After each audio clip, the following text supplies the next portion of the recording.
Pare de tot això en el món del cine va ser en Méliès, que va ser una persona que, investigant en els inicis de la cinematografia i gràcies a que amb ell es dedicava d'alguna manera a la màgia, a través dels trucatges fets en cinema, ell va anar avançant dintre del terreny del cine, però aleshores també com una eina per poder desenvolupar la seva feina, que era la màgia, que eren les seves representacions de màgia. Llavors aquest senyor, sense voler, va assentar unes pautes que fins i tot avui en dia segueixen vigents, perquè pràcticament tots els trucatges que va fer el Méliès és el mateix que es fa ara, que és el que deia abans del recorta i pega. I d'alguna manera ell va ser el que va marcar tot el que ara s'està seguint fent, que és senzillament un retallar en el cinema per poder ajuntar i per poder fer alguna cosa que no pots fer-ho directament.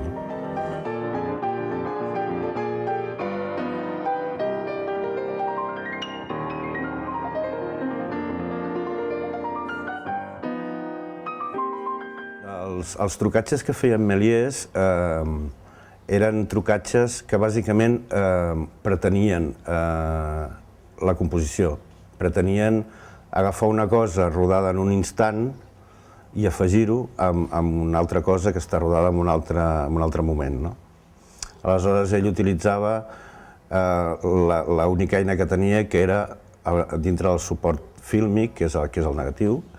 Ell el que feia eren el que després s'han vingut a dir les reserves o les màscares o aquestes coses. Ell necessitava protegir d'alguna manera el negatiu per poder incrustar una altra cosa a posteriori.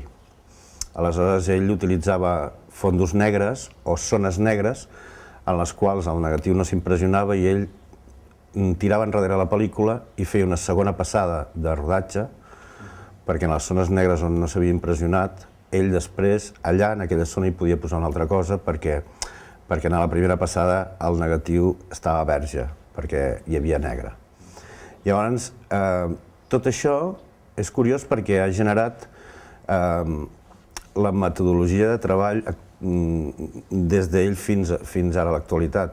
O sigui, totes les eines que ara tenim de composició, en realitat es fonamenten en aquest sistema.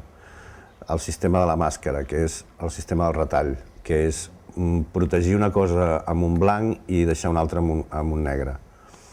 Llavors, bueno, és curiós veure com la cosa no ha anat més enllà perquè realment no hi havia cap necessitat d'anar més enllà perquè era la manera de fer-ho.